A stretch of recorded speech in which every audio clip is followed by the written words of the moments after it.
She pushed the office door open with her cleaning cart, unaware that the truth she carried would soon silence the entire floor. It began with a simple act of courage, defending someone no one else dared to stand beside. By the time the CEO rose from his chair, every eye had shifted toward her, and the room itself seemed to hold its breath. By the time the city lights faded to silver streaks on the glass, the office had emptied. Only the quiet hum of air vents and the faint echo of cleaning carts remained. Lena Morales liked that hour, when the noise was gone and the world stopped asking her to be invisible. She moved between cubicles like a shadow in soft sneakers, wiping fingerprints from desks, straightening chairs, collecting the traces of other people's importance. 42 years old, once a student of art history, now a custodian who knew how to vanish before anyone's eyes. The job was steady, the pay enough to keep her son in college. That was all she told herself she needed. But sometimes, when she dusted the framed awards along the hallway, her gaze lingered on the golden signatures beneath the glass, names that glowed in the lamplight while her own reflection hovered faintly behind them. That evening was different. The company's quarterly dinner had ended, leaving the scent of wine and perfume in the air. Laughter still clung to the walls. Lena was clearing the long table in the conference hall when she saw Clara Jensen sitting alone at the far end. Pale gray blazer, careful posture, quiet eyes behind reading glasses.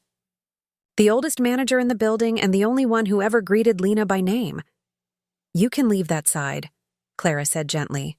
"I'll tidy my papers," Lena smiled, stacking plates. "You've worked long enough for one night, ma'am." Clara chuckled faintly. They'd disagree. To them, I already worked too long. Outside the glass doors, a burst of laughter broke the stillness. 3 young executives stumbled back in, loosened ties, loud voices, the kind that filled empty rooms with confidence. "She still writes reports by hand," one of them said. "Claims it's more authentic. Can you imagine?" The others laughed. Lena froze mid-step. She saw Clara's hands pause over her notes, her knuckles whitening as she tried to pretend she hadn't heard. The group didn't notice Lena near the buffet table. To them, she was part of the furniture, as forgettable as the mop leaning against the wall. "Hey," one of the men said, turning toward her. "Mind giving us a minute? We're still talking shop." Lena nodded quietly. "Of course, sir." Her voice was polite even, but her pulse tightened. She turned away, running the cloth over the counter again, though it was already clean. Their laughter rose behind her, careless and sharp. Then came the remark, light-hearted, cruel. "Watch your step, Ms. Jensen," the tall one said. "Wouldn't want to break a hip before retirement." It hit the air like a slap. The others laughed again, too loud, too proud. Lena straightened slowly. The rag in her hand dripped onto the floor. For a heartbeat, the room felt smaller, the ceiling lower, as if the building itself had gone still to listen. She turned. "That's enough." Her tone was calm, steady, almost quiet. But it sliced through the room. The laughter stopped. The men blinked, unsure what had just happened. Lena met the tall man's gaze. "You don't have to respect me," she said. "But you could at least respect her." No one spoke. Somewhere in the distance, a phone vibrated. The tall man managed a nervous grin. "We were just joking." "Then maybe it's time to stop," Lena said softly. For the first time all evening, the sound of silence filled the hall. The men exchanged uneasy glances, mumbled something about catching their rides, and left, their laughter swallowed by the corridor. Lena exhaled slowly. The rag slipped from her hand into the bucket. Clara stood, trembling slightly. "Thank you," she whispered. Lena shook her head. "You shouldn't have needed me to." They shared a small, knowing silence. 2 women, one forgotten by time, the other by circumstance. When Clara finally left, Lena remained behind to finish the floor. Through the tall glass wall, she could see her own reflection under the faint city glow, not just a cleaner, but a woman who had finally spoken, high above. In the corner office, a single light was still on.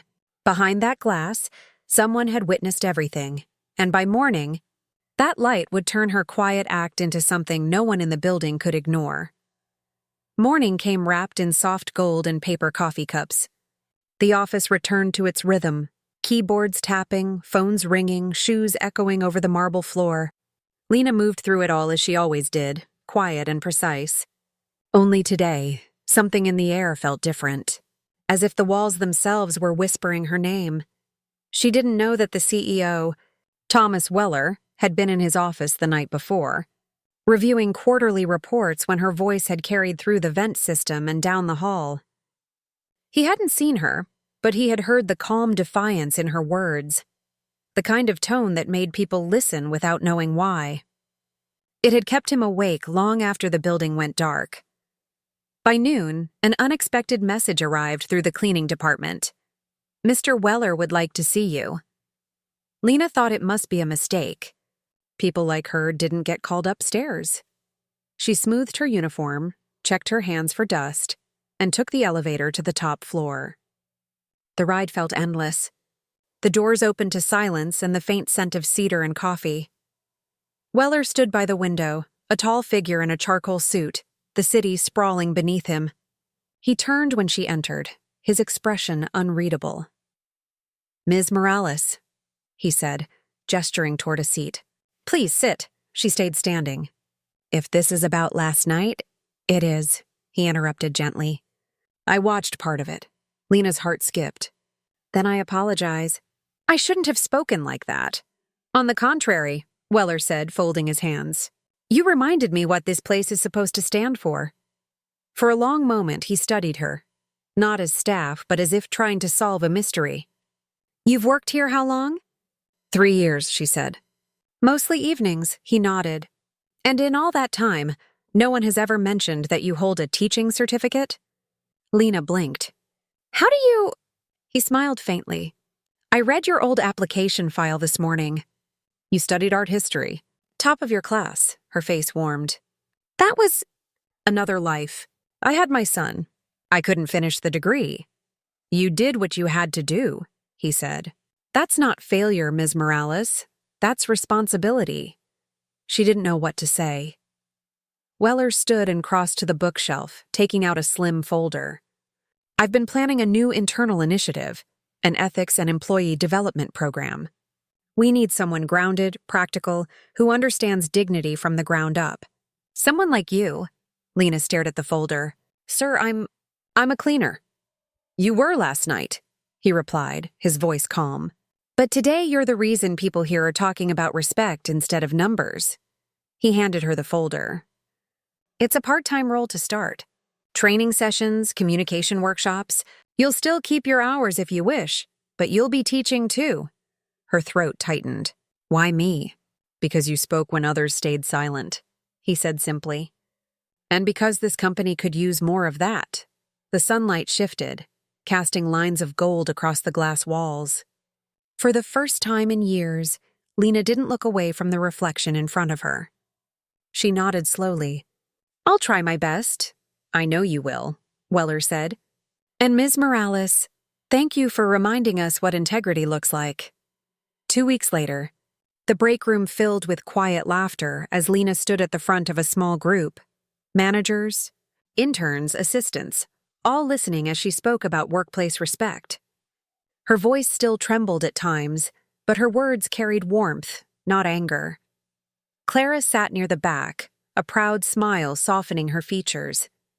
The young executives from that night were there too, their eyes lowered, their faces thoughtful. No one mocked, no one interrupted. When the session ended, Clara approached her. "They're changing, you know." "You started something," Lena smiled faintly. "Maybe I just cleaned a different kind of floor." That evening, when the office was empty again, she walked the same hallway she always did. The framed awards still glowed in the lamplight, but her reflection beside them no longer felt like a ghost. She paused by the window, gazing at the city below, millions of lights blinking like small promises. On the glass, her reflection met the skyline's shimmer. A woman standing tall, a mop handle replaced by a folder of new beginnings. Somewhere she imagined her son opening an email she had written that morning. "Something changed, Miho. Your mom's teaching again." Down the hall, a motion sensor caught her movement, and a soft white light came on above her. Not harsh, not blinding, just enough to illuminate the quiet space she had finally claimed as her own. And in that calm, glowing silence, Lena Morales smiled. Not because she had been seen, but because she had finally seen herself,